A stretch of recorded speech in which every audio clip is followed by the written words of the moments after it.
Hello students. O level के web designing paper के theory class का ये 5वां वीडियो है और इस वीडियो में हम इन 3 टॉपिक्स को कवर करेंगे। तो अगर आप ओ लेवल के वेब डिज़ाइनिंग पेपर की तैयारी कर रहे हैं और आपका एग्ज़ाम जनवरी में होने वाला है तो ये वीडियो सीरीज़ आपके लिए बहुत ही उपयोगी है। इस वीडियो में हम सबसे पहले HTML लिंक्स के बारे में जानेंगे, फिर हम इंटरनल और एक्सटर्नल लिंक्स के बारे में भी जानेंगे, फिर हम इमेज हाइपरलिंक्स को भी सीखेंगे। ठीक है, चलिए स्टार्ट करते हैं इस क्लास को।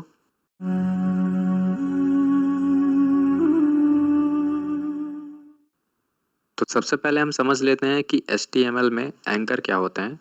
एंकर को हम लिंक्स भी कहते हैं, जो एक वेब पेज को किसी दूसरे वेब पेज से कनेक्ट करते हैं। ठीक है, तो जब भी आपको एक वेब पेज को दूसरे वेब पेज से जोड़ना होता है, आप हाइपरलिंक का यूज़ करते हैं। तो एंकर एलिमेंट क्या करता है, एक लिंक बनाता है वेब पेज के बीचों में, या आप किसी फाइल को लिंक कर सकते हैं, इमेज एड्रेस को लिंक कर सकते हैं, या किसी लोकेशन को जो कि सेम पेज पर ही है, या आप किसी भी अन्य चीज़ को भी जोड़ सकते हैं। तो लिंक्स का उपयोग एक फाइल से दूसरे फाइल को ही नहीं, बल्कि आप एक फाइल के किसी एक जगह को उसी फाइल के किसी दूसरे जगह से भी जोड़ सकते हैं। अगर आप किसी एक फाइल को, ठीक है, मान लेते हैं ये a.html है, किसी दूसरे फाइल से जैसे कि b.html, ए वाली फाइल को आपने बी वाली फाइल से अगर लिंक कर दिया है तो इसको हम एक्सटर्नल लिंक बोलते हैं। एक्सटर्नल मतलब बाहरी लिंक, यानी एक फाइल किसी दूसरे फाइल से लिंक होती है तो हम उस लिंक को एक्सटर्नल लिंक बोलते हैं। और जब एक ही फाइल के एक जगह से उसी फाइल के किसी दूसरे जगह से अगर आप लिंक बनाते हैं तो ये इंटरनल लिंक होता है, यानी आंतरिक लिंक होता है। ठीक है, तो लिंक्स दो प्रकार के होते हैं, एक होता है एक्सटर्नल यानी बाहरी, और दूसरा होता है इंटरनल यानी आंतरिक। ठीक है, एक एक करके हम सीखेंगे इन दोनों टॉपिक्स को। तो अब हम समझते हैं कि आप लिंक्स बनाएंगे कैसे। सबसे पहले तो आपको एंकर टैग लगाना है। ठीक है, एंकर टैग्स को हम ए से लिखते हैं। तो यहाँ पे आप देख पा रहे होंगे कि ए टैग यहाँ पे लगाया हुआ है। href एक एट्रीब्यूट है जो कि इसी टैग के ओपन वाले टैग में लगाया गया है। href का पूरा नाम होता है हाइपरलिंक रेफरेंस। ठीक है, हाइपरलिंक रेफरेंस ये पूरा नाम है इस href एट्रीब्यूट का। href एट्रीब्यूट क्या बताता है, ये एट्रीब्यूट यह बताता है कि आप कौन सी फाइल को लिंक कर रहे हैं। सेकंड डॉट html उस फाइल का नाम है जो फाइल आप लिंक कर रहे हैं। फिर यहाँ पे आप देख पा रहे होंगे कि ओपन वाले टैग का बंद किया गया है। फिर यहाँ पे एक टेक्स्ट लिखा हुआ है जिसमें लिखा है क्लिक हेयर। तो जब भी यूज़र इस टेक्स्ट पे क्लिक करेगा वो लिंक एक्टिवेट हो जाएगा और वो दूसरी वाली फाइल ओपन हो जाएगी। यहाँ पर एंकर टैग को बंद किया गया है क्योंकि आप जानते हैं कि जो एंकर टैग है वो कंटेनर टैग होता है, तो इसको ओपन अलग और क्लोज अलग करेंगे और बीच में उसके होगा कंटेंट। जब इस लाइन को आप अपने वेब पेज पे लिखेंगे तो ब्राउज़र पे ये कुछ ऐसे दिखाई देगा। ठीक है, ये ब्लू कलर में होता है लिंक्स। ठीक है, जिसके नीचे आप एक लाइन भी खींचा हुआ देख पा रहे होंगे। एंकर टैग के अंदर हम दो एट्रीब्यूट्स का उपयोग कर सकते हैं। पहला एट्रीब्यूट है href, ये उस फाइल के लिंक को यानी एड्रेस को बताता है जिस फाइल को आप कनेक्ट कर रहे हैं या जोड़ रहे हैं। और दूसरा एट्रीब्यूट है टारगेट एट्रीब्यूट, ये ओपन किए जाने वाले लिंक को दिखाता है या दर्शाता है कि वो लिंक ओपन कहाँ होगा। पहला वैल्यू है इस टारगेट का सेल्फ, ये उसी विंडो पर लिंक को ओपन करता है जिस विंडो पे लिंक को क्लिक किया गया है, यानी ये डिफ़ॉल्ट वैल्यू होता है। फॉर एग्जांपल अगर किसी ब्राउज़र पर आप किसी पेज को देख रहे हैं, जैसे मान लीजिए a.html फाइल को देख रहे हैं और इसी वेब पेज के अंदर आपने किसी लिंक पे क्लिक किया है, तो वो लिंक अगर इसी टैब में ओपन हो रहा है, इसी ब्राउज़र विंडो पर ओपन हो रहा है, तो उसका टारगेट वैल्यू है सेल्फ और ये बाय डिफ़ॉल्ट होता है, यानी कोई भी लिंक अगर आप ओपन करते हैं तो उसी विंडो पर दिखाई देगा। अगर एक नया विंडो ओपन हो रहा है, ठीक है, और उस नए विंडो पे दूसरी वाली फाइल ओपन हो रही है, इसका मतलब टारगेट एट्रीब्यूट की वैल्यू क्या सेट है, ब्लैंक। और ब्लैंक वैल्यू की वजह से जो भी फाइल ओपन होगी वो नए टैब या नए विंडो पर ओपन होगी। ठीक है, करके देखते हैं इसको वेब पेज में कैसे लिखना है। सबसे पहले आप नोटपैड प्लस प्लस ओपन कर लेंगे। नोटपैड प्लस प्लस में ये बेसिक चीज़ें आपको लिखनी होती हैं। बेसिक चीज़ों को लिखने के बाद में सबसे पहले हम यहाँ पे लगा देते हैं एक एंकर टैग। ठीक है, एंकर टैग में टैग का नाम लिख दीजिए और एंकर टैग के ओपन वाले टैग के अंदर आपको सबसे पहले एट्रीब्यूट लिखना है href एट्रीब्यूट की वैल्यू वो होती है जो फाइल आप ओपन करने जा रहे हैं। मान लेते हैं दूसरे फाइल का नाम है second.html। ठीक है, ये फाइल अभी हमने बनाया नहीं है, अभी हम थोड़ी देर में इसको बना लेंगे। फिर एंकर टैग्स के बीच में आपको वो टेक्स्ट लिखना है जिस टेक्स्ट पे यूज़र क्लिक करेगा। तो मैं यहाँ पे लिख देता हूँ ओपन सेकंड। ठीक है, ये वो टेक्स्ट है जिस पे यूज़र क्लिक करेगा और यही यूज़र को दिखाई भी देगा। बाकी सेकंड वाली फाइल अभी हमने बनाई नहीं है, उसको बना लेते हैं। यहाँ न्यू फाइल मेनू पे क्लिक करिए, फिर न्यू पे क्लिक करिए। इस फाइल को सबसे पहले सेव कर दीजिए, सेव एज। डेस्कटॉप पे ही सेव करता हूँ। यहाँ पे फाइल का नाम लिख दीजिए सेकंड, क्योंकि सेकंड नाम से आप फाइल बना रहे हैं। सेव एज टाइप में आपको यहाँ पे सेलेक्ट कर लेना है HTML। फिर यहाँ पे आप सेव पे क्लिक कर दीजिए। तो ये जो फाइल है आपका सेकंड नाम का, ये HTML में सेव हो जाएगा। किसी भी HTML फाइल में सबसे पहला टैग लगाते हैं HTML टैग। तो कुछ बेसिक टैग्स जो हम हमेशा लगाते आ रहे हैं उनको लिख लेते हैं। फिर यहाँ पे हम लगाते हैं हेड टैग। हेड टैग के अंदर एक ही टैग अभी हम लगाना सीखे हुए हैं जिसको हम कहते हैं टाइटल टैग। टाइटल टैग में मैं सिर्फ फाइल का नाम लिख दे रहा हूँ सेकंड। फिर हेड टैग जहाँ पे बंद होता है वहाँ से बॉडी टैग शुरू होता है। बॉडी टैग यहाँ पे ओपन करिए, थोड़ा जगह बनाइए और यहाँ पे अभी मैं सिर्फ समझने के लिए एक पैराग्राफ में लिख देता हूँ सेकंड फाइल। ठीक है, इसका आउटपुट अभी बाद में दिखेगा जब हम उस लिंक पे क्लिक करेंगे। अभी हम अपने पहले वाले फाइल पे चले जा रहे हैं। ठीक है, ये पहला वाला वेब पेज है जिस पे मैंने लिंक लगा के रखा हुआ है और इस पहले वाले फाइल को मैंने दूसरे वाले फाइल से यहाँ देखिए लिंक करके रखा हुआ है। पहले वाले फाइल का आउटपुट देखते हैं ब्राउज़र पे। व्यू मेनू पे क्लिक करिए, view current file in Chrome. तो जैसा कि आप देख पा रहे हैं यहाँ पे न्यू वाली फाइल में जिसमें टाइटल में मैंने क्लास 5 लिखा हुआ है, यहाँ पे देख पा रहे होंगे एक लिंक है जो कि ब्लू कलर में है। जब इस लिंक के टेक्स्ट पे मैं पॉइंटर लेके जाता हूँ माउस का, तो देखिए ये हैंड के शेप में बन जा रहा है। हैंड के शेप में बनने का मतलब है कि ये क्लिक करने वाली चीज़ है। इस पे आप जब भी माउस से क्लिक करेंगे, देखिए जो दूसरी वाली फाइल है वो आपके सामने ओपन हो गई है और उसी विंडो पर ओपन हुई है जिस पे आपका पहला वाला फाइल दिखाई दे रहा था। ठीक है, फाइल को क्लोज कर देते हैं। अब हम क्या करते हैं, दूसरे वाले एट्रीब्यूट को यूज़ करना सीखते हैं। टारगेट एट्रीब्यूट ये बताता है कि लिंक जो आप ओपन करना चाह रहे हैं वो दिखाई कहाँ देगा। बाय डिफ़ॉल्ट सेल्फ वैल्यू होता है। अगर आप सेल्फ वैल्यू लिखते हैं तो फाइल उसी विंडो पर ओपन होगी जिस विंडो पे लिंक को क्लिक किया गया है। अगर आप चाहते हैं कि नया विंडो बन जाए और उस नए वाले विंडो पे फाइल ओपन हो, तो आप टारगेट एट्रीब्यूट की वैल्यू क्या सेट करेंगे, ब्लैंक। ठीक है, करके देखते हैं इसको।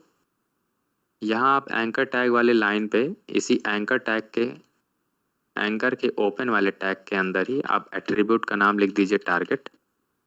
और टारगेट एट्रीब्यूट की वैल्यू आपको लिखना है अंडरस्कोर ब्लैंक। देखिए डैश नहीं है, वो अंडरस्कोर है। अंडरस्कोर कैरेक्टर और डैश कैरेक्टर में अंतर होता है। एट्रीब्यूट का नाम लिखा, वैल्यू लिखा, इसको सेव कर दीजिए Ctrl+S से। View current file in Chrome.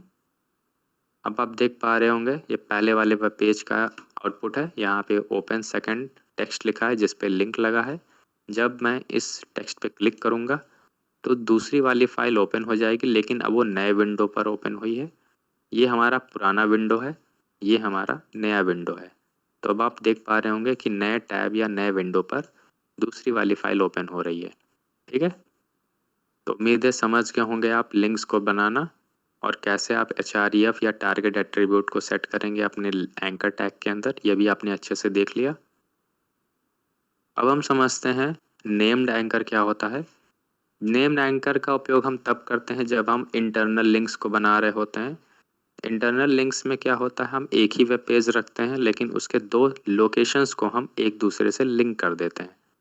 For example मान लीजिए आप आपका वेब पेज का जो कंटेंट है वो बहुत बड़ा है, यूज़र को काफ़ी नीचे जाना पड़ता है स्क्रॉल करके लास्ट कंटेंट को देखने के लिए। तो अगर आप एक छोटा सा बटन बनाना चाहते हैं जिससे यूज़र आसानी से पेज के ऊपर या टॉप पे पहुंच सकता है, तो आप उसको इंटरनल लिंक से बना सकते हैं। करना कैसे होगा, किसी शुरुआत के एलिमेंट को यानी किसी ऊपर के एलिमेंट को आपको जोड़ना है नीचे के किसी एलिमेंट से यानी नीचे के लिंक से, ठीक है। तो हम करते कैसे हैं, हमारे पास एक वेब पेज होगा, ठीक है।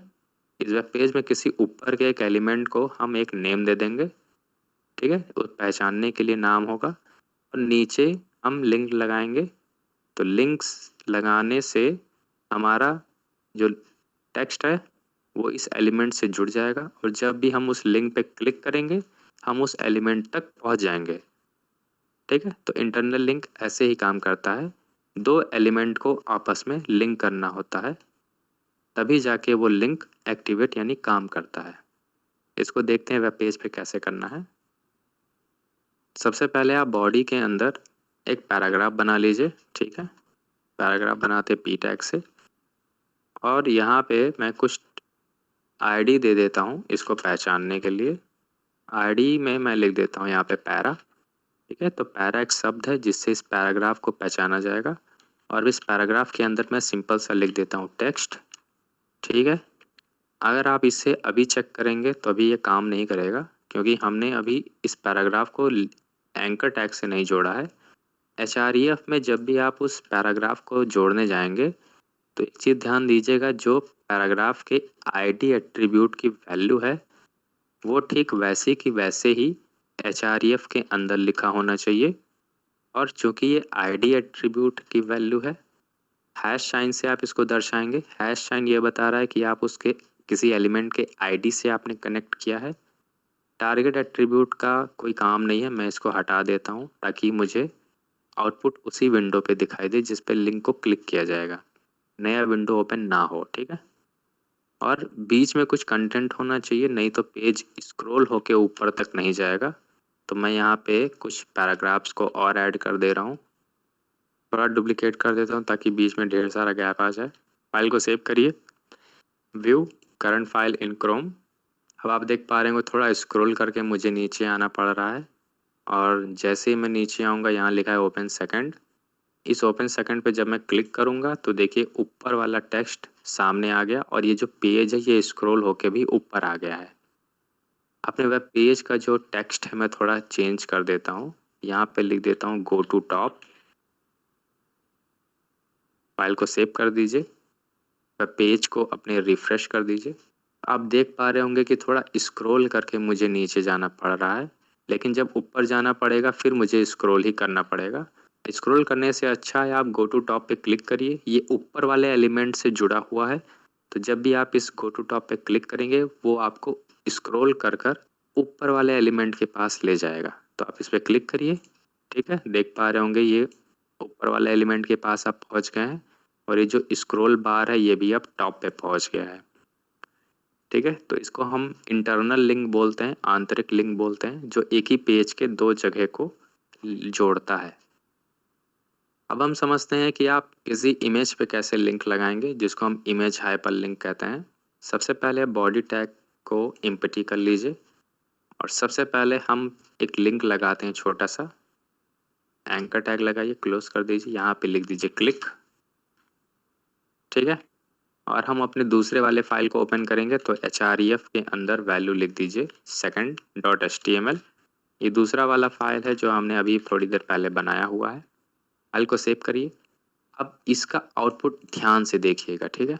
View current file in Chrome, यहाँ पे आप एक टेक्स्ट देख पा रहे होंगे जिस पे क्लिक करके हम उस लिंक को ओपन कर रहे हैं, ठीक है। तो एक्चुअल में हम क्लिक कहाँ कर रहे हैं, इस शब्द पे। तो अगर ये शब्द नहीं होगा तो अब हमारे पास क्लिक करने वाली कोई चीज़ होगी नहीं। तो यहाँ पे अगर आप कोई टेक्स्ट लिखते हैं तो उस टेक्स्ट पे क्लिक करना हो पड़ता है। अगर इसी जगह पर टेक्स्ट ना लिखकर आप कोई फोटो लगा देंगे तो उस फोटो पे हमको क्लिक करना पड़ेगा, ठीक है। समझ गए होंगे।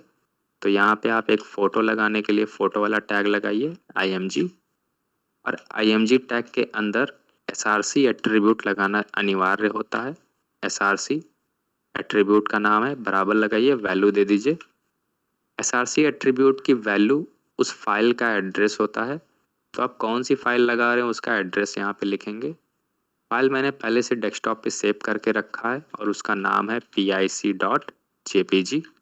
ठीक है, फाइल को सेव कर दीजिए, ब्राउज़र को ओपन करिए और रिफ्रेश कर दीजिए। तो जब आप ब्राउज़र को रिफ्रेश करेंगे आपको वो फ़ोटो दिखाई देगा, जो फ़ोटो आपने pic.jpg नाम से सेव करके रखा हुआ है। अब आप देख पा रहे होंगे कि जब मैं इस फोटो पे माउस पॉइंटर लेके जाता हूँ तो ये हैंड के शेप में बन जा रहा है। हैंड के शेप में बनने का मतलब ये है कि इस फोटो पे लिंक लगा हुआ है और आप उसको क्लिक कर सकते हैं। जैसे ही आप इस फोटो पे क्लिक करेंगे वो आपका दूसरा वाला जो फाइल लिंक है वो ओपन हो जाएगा आपको ब्राउज़र विंडो पर। ठीक है, उम्मीद है आप फोटो पर लिंक लगाना सीख गए होंगे। आप प्रैक्टिस कर सकते हैं घर पे। अगर कोई प्रॉब्लम आती है, कोई दिक्कत आती है, आप कमेंट सेक्शन में ज़रूर पूछिएगा। ठीक है, इस वीडियो में बस इतना ही। आने वाले टॉपिक्स का अब वेट करिए, तब तक के लिए धन्यवाद।